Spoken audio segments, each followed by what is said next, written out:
శ్రీ గురుభ్యో నమః. మనం ఇప్పుడు శ్రీమద్ భగవద్గీతామృతంలో 16వ శ్లోకానికి ప్రవేశించాం. ఈ శ్లోకం అనంత విజయం రాజా కుంతీపుత్రో యుధిష్ఠిరః నకులః సహదేవశ్చ సుఘోషమణి పుష్పకౌ అని ఉంది. ఇంతకు వరకు భీష్ముడు సింహనాదాన్ని శంఖనాదాన్ని చేసిన తరువాత అర్జునుడు శ్రీకృష్ణ పరమాత్మ తమ శంఖాలను పూరించిన తరువాత భీమసేనుడు పౌండ్రమనే మహాశంఖాన్ని పూరించాడు అని చెప్పుకున్నాం. ఆ తరువాత ధర్మరాజు గారు అనంత విజయం అనే పేరు కలిగినటువంటి తన శంఖాన్ని పూరించారు. ధర్మరాజుకి యుధిష్ఠిరుడు అనే పేరు ఉన్నట్లు మనందరికీ పరిచితమే. ఆయన కుంతీదేవి యొక్క పుత్రుడు కాబట్టి కుంతీపుత్రుడైనటువంటి యుధిష్ఠిరుడనే పేరు కలిగిన ధర్మరాజు గారు పాండవ సైన్యానికి రాజు. ఆయన అనంత విజయం అనే పేరు గల తన శంఖాన్ని పూరించాడు. ఆ తరువాత నకులుడు సుఘోషం అనే పేరు కలిగినటువంటి తన శంఖాన్ని పూరించాడు.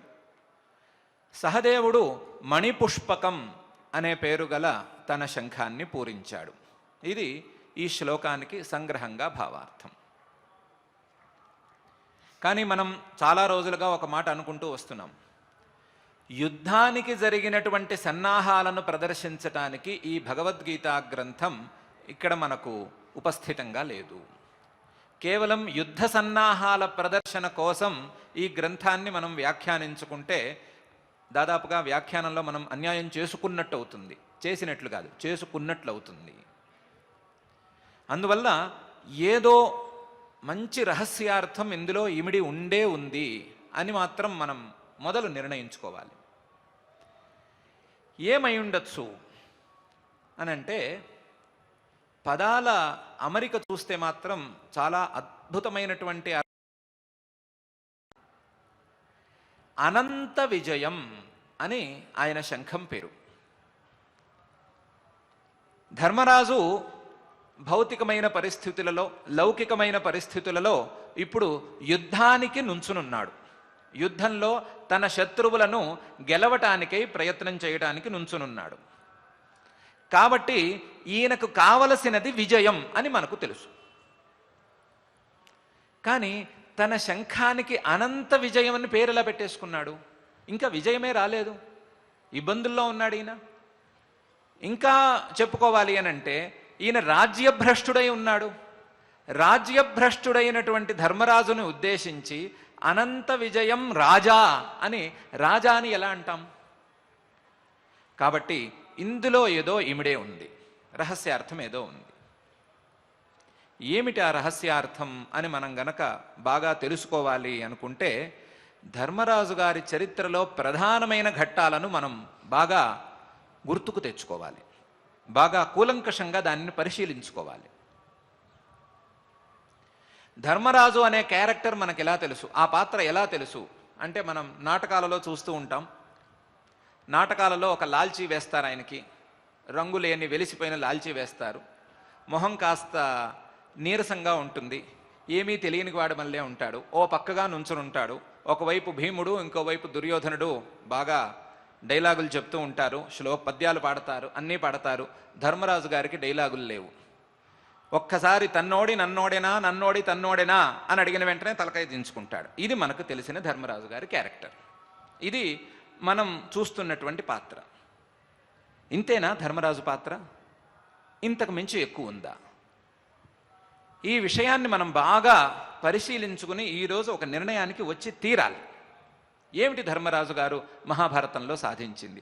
ధర్మరాజు అనే ఒక క్యారెక్టర్ని, ఒక పాత్రని సృష్టించి లేదా ఒక పాత్రను కల్పించి, ఒక పాత్రను చూపించి వ్యాస భగవానుడు మనకి ఏం చెప్పబోతున్నాడు, ఏం చెప్పాలనుకుంటున్నాడు అంటే, ధర్మరాజు గారు అనే ఆయన పాండురాజు పుత్రుడు. చిన్నప్పుడు కష్టాలు పడ్డాడు. కొంత దూరం పోయిన తర్వాత, వయసు వచ్చిన తర్వాత రాజ్యాధికారం ఎవరికి అని విచారం చేస్తే ఈయనకే రాజ్యాధికారం రావాలన్నారు. అయినా సరే ఎదుటి ప్రతిపక్షం వారు ఒప్పుకోలేదు. ఒప్పుకోక కొంచెం పేచీలు కష్టాలు కొన్నాళ్ళు సాగినాయి. సాగిన తర్వాత ఆయనకు ఇంద్రప్రస్థం అని ఒక చవిటి భూమి ఇచ్చేశారు. బంజరు భూమి అది. దాంట్లో ఒక నది లేదు. ఆ కాలపు వ్యవసాయ పద్ధతుల ప్రకారం నదులు లేని భూములలో వ్యవసాయం చేసే అవకాశం ఉండేది కాదు. ఇప్పటికీ దగ్గరగా అదే పరిస్థితి. మనం కష్టపడి సాధించుకుంటున్నాం. ఆ ప్రాంతంలో నది అనే మాటే లేదు. అటువంటి బంజరు భూములని వీళ్ళకి ఇచ్చి మీరు ఇక్కడ రాజ్యం చేసుకోండి అన్నారు. ఒక రాజధాని లేదు, ఏమీ లేదు, కేవలం భూమి. ఇంత భూమి అని ఇచ్చారు. ధర్మరాజు గారు దాన్ని తీసుకున్నాడు. తీసుకుని ఆ కాలంలో ఎవరూ ఊహించనంత అభివృద్ధిని అక్కడ చూపించాడు. దానికి సుమారుగా 40-50 ఏళ్ళు పట్టి ఉండొచ్చు. మనం ధర్మరాజు గారి ఆయుష్ను లెక్కేస్తే ఆయన సుమారుగా 120 ఏళ్ళు దగ్గరగా బతికి ఉండవచ్చు. 90వ ఏట ఇప్పుడు ఆయన యుద్ధంలో నుంచునున్నాడు. ఇది అయిన తర్వాత ఒక 30 ఏళ్ళు ఆయన రాజ్యం చేశాడు. 30-32 ఏళ్ల వరకు రాజ్యం చేశాడు. చాలా రంజకంగా రాజ్యం చేశాడు. కష్టపడి చేశాడు అడ్మినిస్ట్రేషన్. ఇంతకు ముందు ఈ ఇంద్రప్రస్థానికి రాజుగా ఉండి ఈ యుద్ధానికి మధ్యలో ఒక 13 ఏళ్ళు పోయింది. వనవాసం, అజ్ఞాతవాసం చేసుకున్న సమయంలో పోయింది. అంతకుముందు ఒక 20 ఏళ్ల పాటు పాపం ఇబ్బందులు పడ్డారు అని అనుకుంటే మధ్యలో ఒక 40-50 ఏళ్ల వరకు మనం ఖచ్చితంగా సమయాన్ని చెప్పలేకపోవచ్చు, కానీ ఒక రాజ్యాన్ని అభివృద్ధి చేశాడు. చాలా బాగా అభివృద్ధి చేశాడు. ఎలా అభివృద్ధి చేశాడు అనేది మనం చిన్నగా చెప్పుకుంటే చెరువులను తవ్వించటం అని ప్రారంభించాడు. చెరువులను తవ్వించటం, వాన నీటిని జాగ్రత్తగా సంరక్షించుకోవటం, వ్యవసాయాన్ని జాగ్రత్తగా అభివృద్ధి చేసుకోవటం, జాగ్రత్తగా దుర్మార్గులైన రాజుల మీదకు యుద్ధాలకు వెళ్ళి వారిని గెలిచి జాగ్రత్తగా కప్పాలు తెచ్చుకోవటం, ధార్మికులైన రాజుల జోలికి పోకపోవటం, తనకు కానీ తనకు బంధువులైనటువంటి కౌరవులకు కానీ బంధువుల జోలికి పోకపోవటం, దుర్మార్గులైన రాజుల దగ్గరకు మాత్రమే వెళ్ళటం, ఇలాంటి అనేక సత్కార్యాలతో ఎక్కడా ధర్మం తప్పకుండా ఆయన రాజ్యాన్ని నిర్మించుకున్నాడు. ఆ రాజ్యం చాలా అభివృద్ధిలోకి వచ్చింది. ఎవరూ ఊహించలేనట్లుగా మయుడిని పట్టుకుని, మయబ్రహ్మని పట్టుకుని ఒక రాజసౌధాన్ని కూడా వారు నిర్మించుకున్నారు. రాజధానిని బాగా అభివృద్ధి చేసుకున్నారు. ఈ తర్వాత జరిగిన కథ ఏమిటి అంటే మనం అందరం వెంటనే రాజసూయం అని అంటాం. కానీ ఈ రాజ్యాన్ని అభివృద్ధి చేయటానికి, రాజసూయం చేయటానికి సంధిలో మధ్యలో ఒక ధర్మరాజు గారి యొక్క చరిత్రని నిర్ణయించే సంఘటన ఒకటి జరిగింది. ఒకరోజు నారద మహర్షి, వ్యాస మహర్షి వచ్చి స్వర్గంలో నుండి మీ నాన్నగారు సందేశం పంపించారు, నీవు రాజసూయ యాగం చేయాలి అని అన్నారు. ధర్మరాజు ఒప్పుకోలేదు. నేను రాజసూయ యాగం చేసే ఆలోచన కలవాడిని కాను, ఆ ఆలోచన నేను పెట్టుకోను అన్నాడు. ఎందుకు అని అడిగారు. అడిగితే రాజసూయ యాగం చేస్తే మహారాజుగా కీర్తింపబడతారు, కానీ ఆ తరువాతి కాలంలో జనక్షయం వస్తుంది అని ఒక శాస్త్రీయమైనటువంటి ప్రమాణం ఉంది. ఆ తర్వాత జనక్షయం జరుగుతుంది. నాకు జనక్షయం ఇష్టం లేదు. ఈ జనక్షయం ఇష్టం లేకనే నేను ఒక ఒడంబడికకు వచ్చి, ఒక ఒప్పందానికి వచ్చి కౌరవులతో తగాదా లేకుండా, పేచీ లేకుండా ఉన్నాను. యుద్ధాలు నాకు ఇష్టము లేవు అని చెప్పాడు.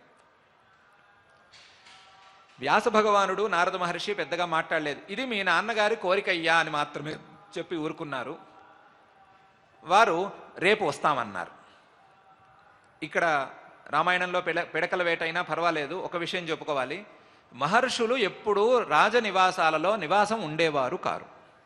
వ్యాస భగవానుడు కానీ మరొక మహర్షి కానీ ఎప్పుడైనా అవసరాల నిమిత్తం రాజ్యానికి వచ్చిన రాత్రయ్యేసరికి రాజధాని బయట ఉండేటువంటి అడవులలో నివాసం ఉండటానికి వెళ్ళిపోయేవారు. ఎట్టి పరిస్థితుల్లోనూ రాత్రిపూట రాజప్రాసాదాలలో గడిపేవారే కారు వాళ్ళు. అందువల్ల రేపొచ్చి మళ్ళీ కలుస్తాంలే అని చెప్పి వారు వెళ్ళిపోయారు. ధర్మరాజు గారు నిద్రకు ఉపక్రమించాడు. రాత్రి ఉపక్రమిస్తే ఎప్పుడూ రానిది ఒక కల వచ్చింది ఆయనకి. కల ఏంటి? ఎప్పుడూ రానిది ఏంటి, రావటం ఏంటి అని అడగండి. కలలు మనలాంటి సాధారణ మానవులకు వస్తాయి. ఆలోచనలు ఎక్కువగా ఉన్న వారికి కలలు వస్తాయి. నేను చెప్పిన తప్పు కాదేమో? ఇదే సరి అయింది. ఆలోచనలు చాలా ఎక్కువయ్యి ఆ ఆలోచనలకు క్రియలకు పొంతన లేక, వాటిని మనం చేసుకోలేక సాధించుకోలేక సతమతం అవుతూ ఉంటే కలలు వస్తాయి. ఏమని వస్తాయి? పర్వతం నుండి పడిపోతున్నట్టు వస్తాయి, లేదా పాములు మన వెంట పడుతున్నట్టు వస్తాయి. వేటికి సంకేతం అని నేను చెప్పక్కర్లేదు. మనం గనక సరిగ్గా మన లక్ష్యాన్ని సాధించుకోలేక, పర్వతం అంత లక్ష్యాన్ని పెట్టుకుని దాన్ని సాధించుకోలేక సతమతం అవుతూ ఉంటే పర్వతం నుంచి పడిన కల వస్తుందిట. మనం చాలామందిని శత్రువులుగా భావిస్తూ వారిని ఎలాగైనా అణిచివేయాలి అని ప్రయత్నం చేస్తూ ఉంటే అవి మనకు పాములుగా కలల్లోకి వస్తూ ఉంటాయి. ఇలా ఎన్ని రకాలుగానే ఆలోచించుకోవచ్చు. మన ఆలోచనలే మన కలలు, మరొకటి కావు. మన ఆలోచనలలో ఉండేటువంటి గజిబిజి వ్యవహారాలన్నీ కలల్లో దృశ్య రూపాలుగా వస్తాయి. మన సంస్కారాలే మనకు కలలుగా వస్తాయి. కానీ యోగులకు కలలు రావు. ఎందుకు రావు? వారు ఆలోచనలను నియంత్రించుకోగలిగినటువంటి సాధన చేసి ఉన్నారు కాబట్టి. ధర్మరాజు మంచి యోగి, ఆయన యోగ సాధన బాగా చేసిన ఉన్నవాడు. వారి వంశ పరంపరలోనే యోగ సిద్ధి ఉంది, యోగ సిద్ధి ఉంది. అటువంటి వాడు కాబట్టి ఆయనకి సామాన్యంగా కలలు రావు. సామాన్యంగా ఏంటి, దాదాపుగా రావు. ఈ కళ ఒకటి వచ్చినట్టుగా మనకు ఉల్లేఖం తెలుస్తోంది. ఆ కళలో పరమేశ్వరుడు త్రిశూలం పట్టుకుని ఎవరితోనో చెప్తున్నాడు, జనక్షయం జరగాలి, వీడి వల్లే జరగాలి అని చెప్తున్నాడు. ధర్మరాజుకి కలలోనే ఆశ్చర్యమైంది.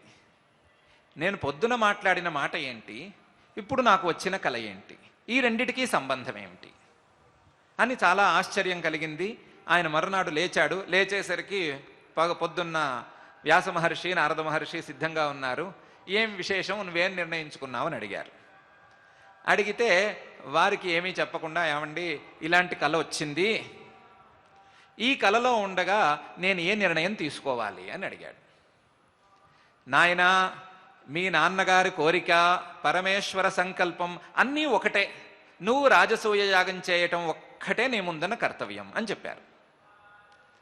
చెబితే ఆయన ఏమనుకున్నాడంటే ఆ దశలో, సరే ఒక పని చేద్దాం, రాజసూయ యాగం తండ్రి గారి కోరిక మీద చేసేద్దాం, కానీ జనక్షయం మాత్రం మన వల్ల కలగనివ్వద్దు. కలగనివ్వకుండా ఏం చేయాలో అది చేద్దాం. జనక్షయం రావటానికి రాజుల ముందుండేటువంటి ప్రధానమైన సాధనం ఏమిటి? యుద్ధం. ఆ యుద్ధం రాకుండా నేను చూసుకోగలిగితే జనక్షయం నా వల్ల కాకుండా సరిపోతుంది. ఇంతమందిని ఇబ్బంది పెట్టిన పాపం నాకు వద్దు. యుద్ధం ఎప్పుడు వస్తుంది అంటే, మనకి శత్రువు అనేవాడు ఒకడు ఉంటే వస్తుంది. శత్రువు అనేవాడు ఎప్పుడు ఉంటాడు. రాజులకి శత్రువులు మిత్రులు ఇద్దరు ఉండరు, సమయానికి మారిపోతూ ఉంటారు. అందువలన శత్రువులు ఎప్పుడూ ఉంటారు, శత్రుత్వం వాళ్ళలో ఎప్పుడూ ఉంటుంది. కానీ వాళ్ళ శత్రుత్వాన్ని ఈయన ప్రతిఘటిస్తే కదా వాళ్ళ యుద్ధానికి వచ్చేది. కాబట్టి నా శత్రువులను నేను ప్రతిఘటించను అని నిర్ణయం తీసుకున్నాడు. ఏ పరిస్థితి వచ్చినా సరే, వారు నన్ను ఎంతగా అవమానం చేసినా సరే నేను ప్రతిఘటించను, ఊరుకుంటాను. ఊరుకుంటే ఏమవుతుంది, వాళ్ళు యుద్ధం చేసే అవకాశమే రాదు. నేను మాట్లాడితే కదా వాళ్ళు పై మాట మాట్లాడడానికి, పోట్లాటలే నేను తీసుకురాను అని నిర్ణయం తీసుకున్నాడు. తీసుకుని ఆయన ఏం చేశాడు, తమ్ముళ్ళని పిలిచాడు, నలుగురిని, భార్యను పిలిచాడు. పిలిచి నేను సన్యాసం తీసుకుని వెళ్ళిపోదాం అనుకుంటున్నాను అని బెదిరించాడు. మిగతా వాళ్ళు భయపడ్డారు. అదేమిటి, మీ పేరున మేము ఉన్నాము, మీరు రాజు అనే కారణంతో మేమందరం ఉన్నాము, మిమ్మల్ని అనుసరిస్తూనే ఉన్నాము, మీరు సన్యాసం తీసుకుని వెళితే మేమేం కావాలి, ఎందుకు ఈ నిర్ణయానికి వచ్చారు, కారణం ఏమిటి అది చెప్పండి అన్నారు. అంటే ఆయన అన్నాడు, ఉన్నదన్నట్టు చెప్పి, ఇలా నా వల్ల జనక్షయం కలగటం అనేది నాకు ఇష్టం లేదు, కాబట్టి ఈ జనక్షయం కలగకుండా చూసుకోవటానికి రెండు దారులు. ఒకటి, నేను సన్యాసం తీసుకుని అడవుల్లోకి వెళ్ళిపోవటం. రెండు, నా శత్రువులని వాళ్ళ శత్రుత్వాన్ని ప్రతిఘటించకుండా అలా మౌనంగా ఊరుకోవటం. మొదటిది ఇష్టమా రెండోది ఇష్టమా మీరే తేల్చుకోండి. మొదటిది ఇష్టమైతే గనక వెళ్ళిపోతాను ఇప్పుడే. రెండవది ఇష్టమైతే గనక ఏ సందర్భం వచ్చినా, ఎంత కష్టం వచ్చినా నేను నోరు తెరవను, మీరు నన్నేమనటానికి వీల్లేదు. నేనేం మాట్లాడను, నా శత్రువులను నేనేం ప్రతిఘటించను, ఎంత అవమానం చేసినా సరే మీరు అనటానికి వీల్లేదు, మాట్లాడడానికి వీల్లేదు అన్నాడు. పాండవులకి కౌరవులకి ఉండేటువంటి ప్రధాన భేదం మనందరికీ తెలుసు కదా. పాండవులకి కట్టు ఎక్కువ, స్నేహం ఎక్కువ, అన్నదమ్ముల మధ్య పరస్పర ప్రేమ ఎక్కువ. ఇంతే కాకుండా ధర్మరాజు మీద గౌరవం పరిపూర్ణంగా అందరికీ ఉంది.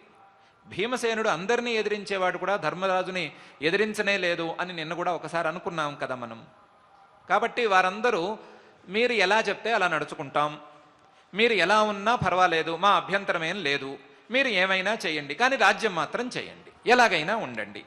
శత్రువులతో ప్రస్తుతానికి మనకేం పేచీలు లేవు, వాళ్ళు వాళ్ళ దారిన వాళ్ళు ఉన్నారు, మన దారిన మనం ఉన్నాం, మనం ఏదో అభివృద్ధి చేసుకుంటున్నాం, వాళ్ళు మన జోలికి రావటం లేదు అన్నారు.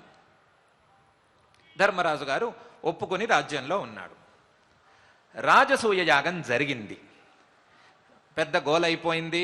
శిశుపాల వధే అయిందా, తర్వాత మయసభలో అవమానమే జరిగిందా, ఇవన్నీ జరిగిపోయినాయి. జరిగిన తర్వాత వాళ్లలో ఉండేటువంటి శత్రుత్వం బాగా పెరిగింది, భావన, శత్రు భావన బాగా పెరిగింది. శత్రువులు వాళ్లే అలాగే ఉన్నారు, దాయాదులు. జ్ఞాతిశ్చేదనలేన కిం అని సామెత. దాయాదులు అనే శత్రువులు గనక ఉంటే ఇంకా వేరే అగ్గి కూడా అక్కర్లేదు అని. కాబట్టి దాయాదులు అలాగే ఉన్నారు, వారిలో శత్రుత్వం మళ్ళీ పెరిగింది. పెరిగి ద్యూతానికి పిలిచారు. ఆ కాలపు నియమాల ప్రకారం, రాజధర్మాల ప్రకారం ద్యూతానికి కానీ యుద్ధానికి కానీ పిలిస్తే రానివాడికి కీర్తి ఉండదు. యుద్ధానికి పిలిస్తే ఇప్పుడు నాకు సమయం లేదు, నేను వేరే పనులలో బిజీగా ఉన్నాను, యుద్ధానికి రాలేను అంటే కనుక వాడికి యుద్ధం చేయడం చేత కాదు అనే పేరు. అలాగే ద్యూతానికి పిలిస్తే కూడా రాకుండా ఉండకూడదు, దానికి ధర్మయుద్ధం అనే పేరు కూడా ఉండేదిట. కాబట్టి ద్యూతానికి పిలిచారు. పిలిచినప్పుడు వీరందరూ సందేహపడ్డారు, అనుమానం వ్యక్తం చేశారు. ఎందుకు పిలుస్తున్నారు ఇప్పుడు ద్యూతానికి, ప్రత్యేకించి ఇన్నేళ్ల తర్వాత ఈ స్నేహం వచ్చిందా, స్నేహద్యూతానికి ఎందుకు పిలుస్తున్నారు అని అనుమానం వ్యక్తం చేశారు అందరూ. వెళ్ళకపోవటం మంచిదా అనే చర్చ కూడా జరిగింది. వెళ్లకుండా ఉండటానికి వీలు లేదు, అక్కడికి వెళితే వారు ఏదో ఒక అవమానం చేసి తీరతారు, కాబట్టి అవమానాన్ని సహించటానికే మనం వెళుతున్నాం అని చెప్పేశాడు ధర్మరాజు గారు. వీళ్ళు కూడా ఏదో సాధారణ అవమానాలు ఏవో ఉంటాయని అనుకున్నారు. చిన్నప్పటి నుంచి అలవాటులో ఉండేవే ఈ అవమానాలు, మధ్యలో కొన్నాళ్ళు విడిచిపెట్టిపోయినాయి అంతేను, మళ్ళీ వస్తాయిలే అనుకున్నారు. కానీ అక్కడికి వెళ్ళేసరికి పరిస్థితి చాలా తీవ్రమైపోయింది. ఎంత దాకా వెళ్ళింది అంటే మనకు తెలిసిన వస్త్రాపహరణం దాకా వెళ్ళింది పరిస్థితి. ఆ పరిస్థితిలో ధృతరాష్ట్రుడు కల్పించుకుని మొత్తం వీళ్ళ రాజ్యాలన్నీ మళ్ళీ తిరిగి వీళ్ళకి ఇచ్చేశాడు, అన్నీ సరిచేశాడు. ఆయన భాషలో చెప్పుకోవాలంటే సరిచేశాడు. వెనక్కు వచ్చిన తర్వాత మరి అన్నదమ్ములు ఏమాత్రం పరస్పరం కలహించుకుంటారో మనకి విడిగా మనం ఎవరూ చెప్పుకోనక్కర్లేదు. ఆ పరిస్థితిలో జరిగింది. మళ్ళీ వచ్చింది ద్యూతం. ఈసారి ద్యూతం వచ్చినప్పుడు వెళ్ళొద్దా అని మళ్ళీ ఆలోచన కాదు, వెళ్ళి తీరాల్సిందే అని మళ్ళీ ఇంకొక నిర్ణయం. ఈసారి ఇంతకు మించి ఏ అవమానం చేయగలరు అని వీళ్ళే సందేహపడ్డారు. సందేహపడితే కాదు అని ఈసారి నిర్ణయం మార్చారు. వనవాసము అజ్ఞాతవాసము అని పెట్టారు. పెడితే ధర్మరాజు గారు మాట్లాడలేదు. ఇంకొక విషయం మనం చెప్పుకోవడం మర్చిపోయాం. ప్రధానంగాను అందరూ అనుకుంటున్నటువంటి 2 విషయాలు ఉన్నాయి. ఒకటి, ధర్మరాజు గారు పెద్ద జూదరి, ఆయనకి ద్యూతం అంటే వ్యసనం అనే వ్యాఖ్యానాలు కొంతమంది చేసుకుంటూ వస్తున్నారు. అసలు విషయం ఏంటంటే ఈ ధర్మరాజు గారికి ఆ జూదం ఆడటమే చేత కాదు, పెద్ద పనికొచ్చేవాడేం కాడు ద్యూతానికి. కానీ కేవలం రాజధర్మం కోసం వెళ్ళినవాడు ద్యూతానికి. ఇది మొదటి విషయం. రెండవ విషయం, మనమందరం ధర్మరాజు యొక్క క్యారెక్టర్ని బాగా సందేహించే సందర్భం ద్రౌపదీ వస్త్రాపహరణ సందర్భం. ఇటువంటి సందర్భంలో ఈయన ఎందుకు మాట్లాడకుండా ఉన్నాడు అని. నా ప్రశ్న ఆయన ఎందుకు మాట్లాడకుండా ఉన్నాడు అని కాదు, ద్రౌపది కానీ మిగతా పాండవులు కానీ ఎందుకు మాట్లాడకుండా ఉన్నారో చెప్పండి. ద్రౌపది తర్వాత నువ్వు ఇంత అసమర్థుడివైన భర్తవి కదా, నీతో ఆయన ఎందుకు ఉండాలి అని ఎందుకు అడగలేదు? అన్నదమ్ములు ఏమయ్యా ఇంత ధర్మాత్ముడివి, తమ్ములైన మమ్మల్ని నువ్వు పణంగా ఎలా పెట్టావు అని అడగలేదు. ఎందుకు అడగలేదు? ఎందుకు అడగలేదు అంటే వారందరూ ధర్మరాజు యొక్క అభిప్రాయాన్ని గౌరవిస్తూనే ఉన్నారు. ఆయన యొక్క అభిప్రాయం ఒకటే, ఏమిటి? యుద్ధం పనికి రాదు, యుద్ధము వద్దు, యుద్ధానికి దారి తీసేటువంటి ఏ పరిస్థితులను మనం ప్రోత్సహించవద్దు. ఇది ఆయన యొక్క అభిప్రాయం. ఆ అభిప్రాయం కోసం తమ్ముళ్ళని పణంగా పెట్టినా సరే, పందెంలో పెట్టినా సరే తమ్ముళ్ళు మాట్లాడలేదు. వస్త్రాపహరణం జరుగుతున్నా సరే ఏమయ్యా ఊరికే ఉంటావా అంటోంది, కానీ నేంటి నువ్వు అంత అసమర్థుడివి అని ఆవిడ కూడా అనట్లేదు. వారందరికీ ధర్మరాజు గారి యొక్క మనసులో ఉండే అభిప్రాయం తెలుసు. ఏంటంటే కొంచెం ప్రతిఘటించినా యుద్ధానికి దారితీస్తుంది, యుద్ధానికి దారి తీయరాదు, ఏం జరిగినా పర్వాలేదు. ఈ భావనం ఆయన మనసులో స్థిరంగా ఉంది. వాళ్ళందరూ కూడా దాన్ని అర్థం చేసుకున్నారు కాబట్టే ఆ తర్వాత ఒక్కరూ కూడా ఆయన్ని ఎదిరించలేదు. ఆ సందర్భంలో మాట్లాడిన చిన్న చిన్న మాటలు తాత్కాలిక ఆవేశానికి వచ్చినటువంటి మాటలు, అవి వాస్తవమైన మాటలు కావు. తాత్కాలికమైన ఆవేశంలో మనం కూడా చాలా అంటూ ఉంటాం, మహావిజ్ఞులు కూడా చాలా అంటూ ఉంటారు. అలాగే కొంత భీమసేనుడు అని ఉండవచ్చు, ద్రౌపది కొంత బాధలో అని ఉండవచ్చు, అర్జునుడు అని ఉండవచ్చు. కానీ ఎవ్వరూ కూడా ధర్మరాజు గారి యొక్క అభిప్రాయాన్ని మాత్రం కొంచెం కూడా అగౌరవపరచలేదు. వారు కూడా దానికి అగౌరవం కలిగేట్టుగా నడుచుకోలేదు. అందువలనే పణంగా పెడుతున్నా సరే వాళ్ళెవరూ ప్రశ్నించలేదు. అందరూ తలకాయలు వంచుకుని కూర్చునున్నారు ధర్మరాజు మీద గౌరవంతో. ఇక రెండవ ద్యూతానికి వచ్చేసరికి, రెండవ ద్యూతానికి ముందు ఈ ప్రథమ ద్యూతాంతంలోనూ జరిగిన సంఘటనలతో ఒక్కసారి ఆయనకు మనసంతా కలిచివేసినట్టయింది. తనకే తెలియకుండా తన మనస్సును ఎప్పుడూ అర్థం చేసుకుంటూ ఉండేటువంటి తమ్ముళ్ళు వాళ్ళకి విరుద్ధంగా ప్రతిజ్ఞలు చేశారు. ఏమని ప్రతిజ్ఞ చేశారు? వాడి తొడ పగలగొడతానని ఒకడు ప్రతిజ్ఞ చేశాడు, ఇంకోటి రక్తం తాగుతానన్నాడు, అవన్నారు ఇవన్నారు. వాళ్ళకి తోచిన ప్రతిజ్ఞలు వాళ్ళు చేసేశారు. అది కూడా మనం ఇంతకు ముందు అనుకున్న తాత్కాలిక ఆవేశంతో చేసేశారు, అన్నగారి మీద గౌరవం తగ్గి కాదు. రెండవ ద్యూతం తర్వాత జరిగిన ఒక సంఘటన ఇంకా కూడా ఆయన్ని ఆలోచనకు గురి చేసింది. ఏంటంటే, అంతవరకు కౌరవ రాజ్యంలోనూ పాండవ రాజ్యంలోనూ ఉండేటువంటి తపస్సిద్ధులు, ఆహితాగ్నులు, పెద్దవారు, వీరందరూ కూడా ఒక్కసారిగా భగ్గుమని మండిపోయారు కౌరవుల మీద. మండిపోయి వారందరూ ఈ కౌరవుల వినాశం జరగాలి అని అక్కడికక్కడ ప్రతిజ్ఞ చేశారు. ఇది ధర్మరాజే ఎదురు చూడనటువంటి సంఘటన. అంతటి తపస్సిద్ధులు ఇన్నేళ్లుగా మాట్లాడకుండా కూర్చుని ఉన్నవారు ఈరోజు ప్రత్యేకించి కౌరవుల వినాశం జరగాలి, వీరు రాజ్యంలో ఉండరాదు, పాండవులకే రాజ్యం దక్కాలి అని ప్రతిజ్ఞలు ఎందుకు చేస్తున్నారు? ఈ 60 ఏళ్లుగా లేదా 70 ఏళ్లుగా, 70 ఎందుకు వస్తుంది, సుమారుగా 87 ఏళ్ల వరకు వస్తుంది, 80 ఏళ్ల వరకు వస్తుంది. 80 ఏళ్లుగా మాట్లాడని వాళ్ళు ఈరోజు ఎందుకు ఈ ప్రతిజ్ఞలు చేస్తున్నారు వీరు?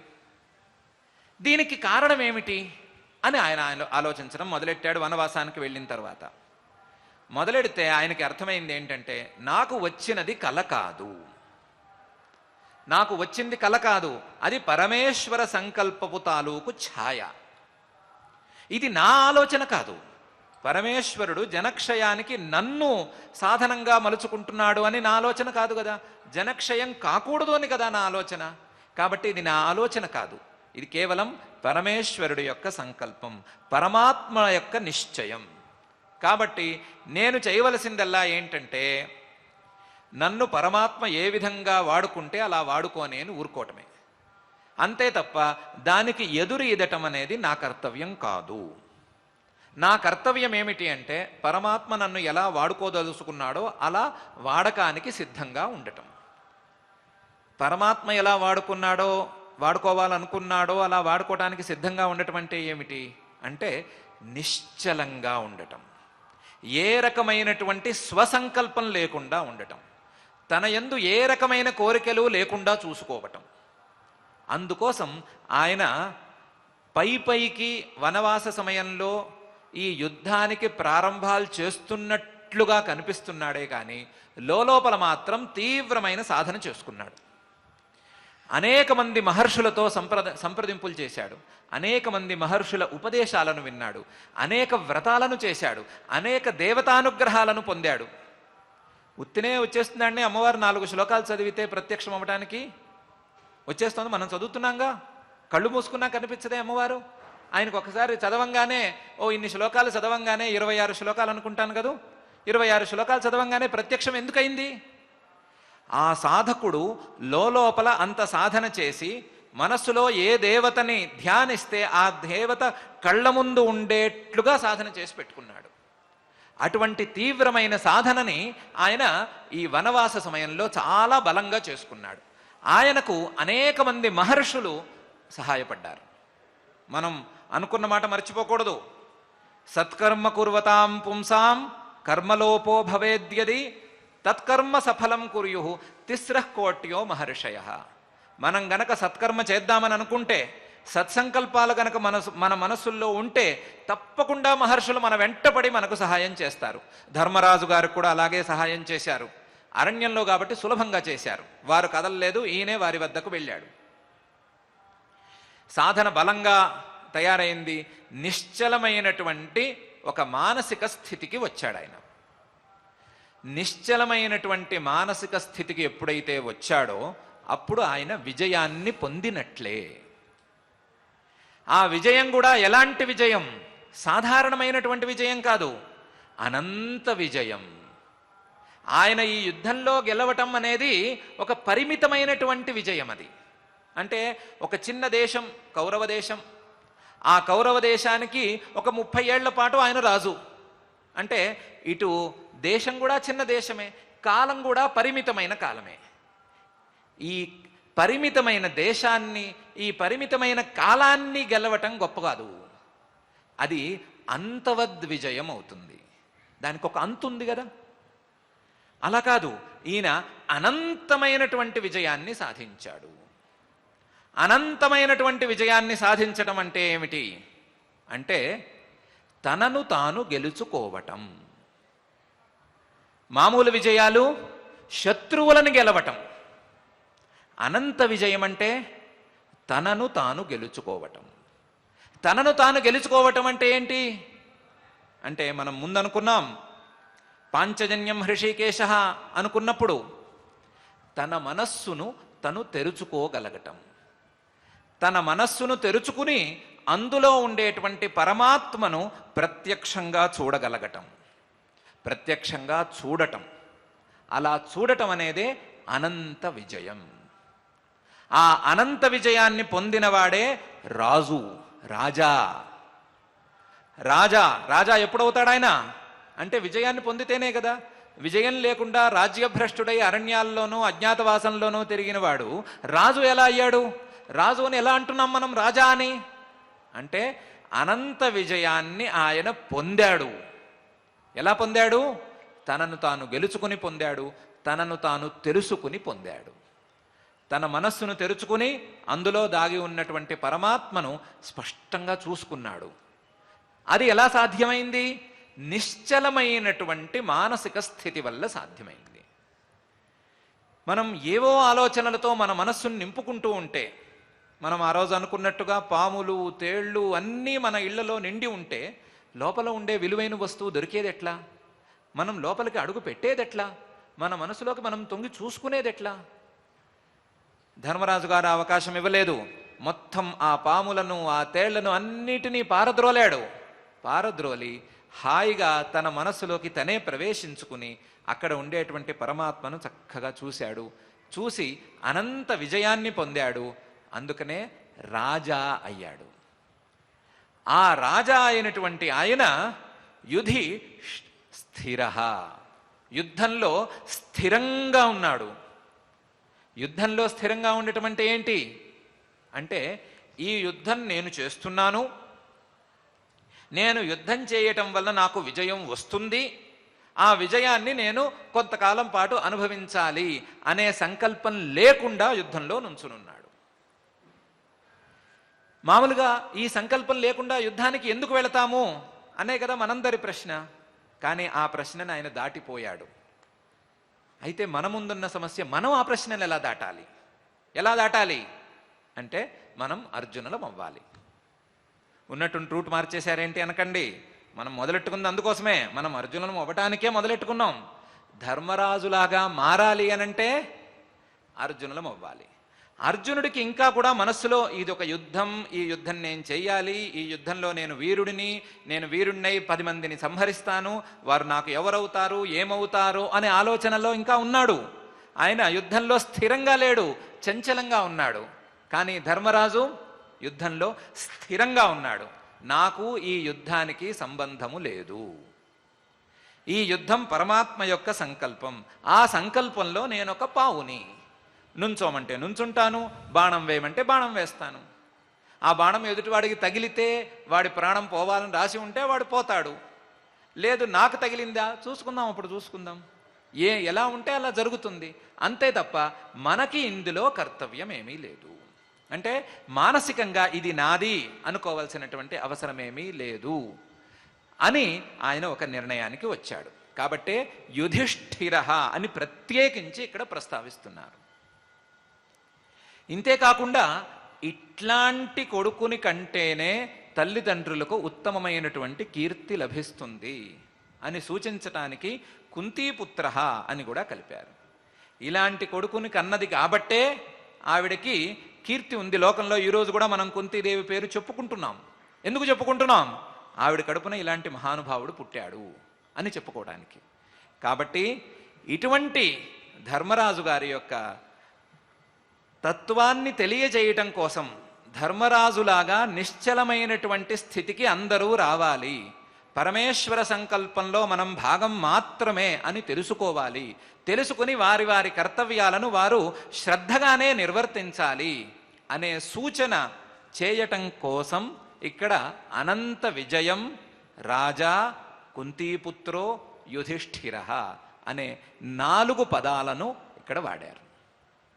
కాబట్టి మనమందరం ధర్మరాజు గారిని ఆదర్శంగా తీసుకుని అదేవిధంగా ఆ ధర్మరాజు గారి స్థితికి మనం చేరటానికి అర్జునులుగా మనం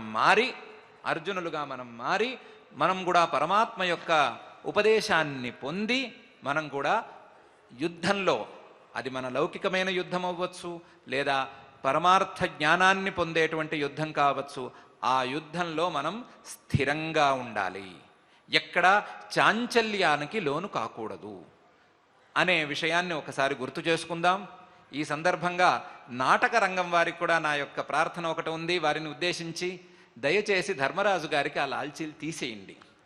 ఆయనకు కూడా కాస్త రంగురంగుల కాస్ట్యూమ్స్ తొడగండి. ఆయనకు కూడా కాస్త మంచి డైలాగులు ఇవ్వండి. ఆయనతో మంచి ధార్మికమైనటువంటి డైలాగులు చెప్పించండి. అడ్మినిస్ట్రేషన్ ఎలా చేయాలి, నిర్వహణ ఎలా చేయాలి, పాలన ఎలా ఉండాలి అని ఆయన నోటి ద్వారా చెప్పించండి. చెప్పిస్తే మా అందరికీ లాభంగా ఉంటుంది.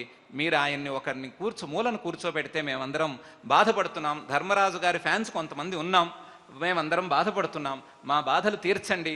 మీరందరూ ధర్మరాజు గారి యొక్క గొప్పదనాన్ని గుర్తించండి అనే ప్రార్థన కూడా చేసుకుంటూ మనం ధర్మరాజు గారిని ఆదర్శంగా తీసుకుంటూ అర్జునుడిలా మారుతూ ఈ శ్లోకాలను పారాయణ చేసుకుందాం. ఆ తర్వాత వచ్చేటువంటి నకులః సహదేవశ్చ సుఘోష మణిపుష్పకౌ అనే వాక్యాన్ని ఇప్పటికీ పూర్తి చేసుకుందాం.